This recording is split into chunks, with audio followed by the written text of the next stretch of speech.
8 मार्च को रात 12:41 पर मलेशियाई विमान MH370 मलेशिया के कुआलालंपुर एयरपोर्ट से उड़ान भरती है। फ्लाइट में 239 लोग सवार थे।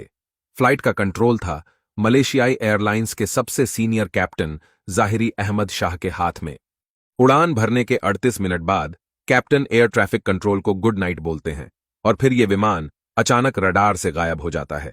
ना ही प्लेन मलेशिया के रडार सिस्टम में नजर आता है और ना ही वियतनाम के रडार में। इमरजेंसी में की जाने वाली मेडे कॉल भी विमान से नहीं होती है। आनन फानन में विमान को खोजने का अभियान शुरू हो जाता है। इस बीच सामने आता है कि MH370 ने एक रहस्यमयी टर्न लिया, जिसके बाद से यह गायब हो गया। 12:41 पर उड़ान भरने वाले MH370 विमान को 6 घंटे का सफर तय करते हुए सुबह 6:30 पर चीन की राजधानी बीजिंग एयरपोर्ट पहुंचना था। प्लेन में 49,000 किलो फ्यूल मौजूद था, जो 7 से 8 घंटे की उड़ान के लिए काफी था। दूसरी तरफ मौसम भी बिल्कुल साफ था, सब कुछ ठीक चल रहा था।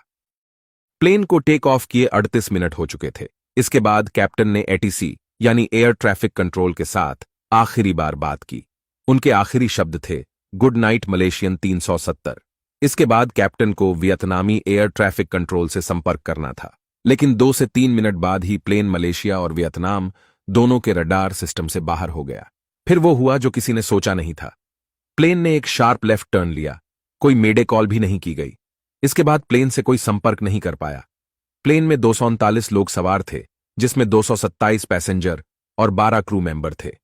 29 साल के फारिक अहमद इस फ्लाइट के पायलट थे और उनकी आखिरी ट्रेनिंग फ्लाइट थी। इसके बाद वह फुली सर्टिफाइड पायलट बनने वाले थे। उनके साथ मौजूद थे 53 साल के pilot in command Zaharie Ahmad Shah. Zaharie Ahmad Malaysian Airlines के सबसे सीनियर कैप्टन में शामिल थे। प्लेन के रडार से गायब होते ही आपाधापी शुरू हो जाती है। उस वक्त मलेशिया के प्रधानमंत्री नजीब रजाक एक बयान देते हैं कि विमान का अपने रास्ते से भटकना आम नहीं, बल्कि जानबूझकर किया गया लग रहा है।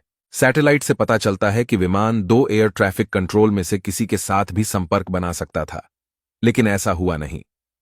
इसके बाद सर्च अभियान शुरू होता है, जिसमें 30 से ज्यादा देश भाग लेते हैं। कई सैन्य विमान और जहाजों की मदद ली जाती है। पूरे अभियान में $200 मिलियन खर्च हो जाते हैं, लेकिन प्लेन का पता नहीं लगता है।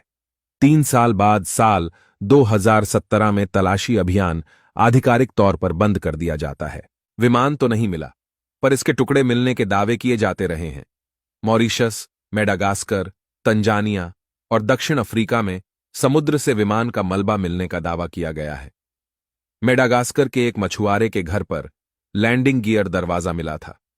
विशेषज्ञों का कहना है कि यह पहला सबूत है जो जाहिर करता है कि MH370 के पायलट विमान को नष्ट करना चाहते थे।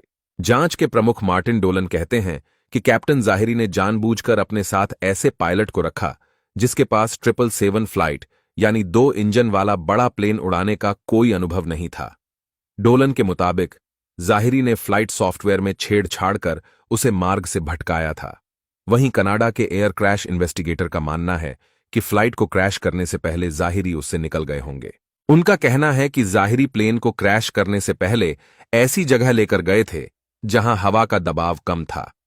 वहां जाकर उन्होंने खुद ऑक्सीजन मास्क लगाया होगा और बाकी यात्री बेहोश हो गए होंगे।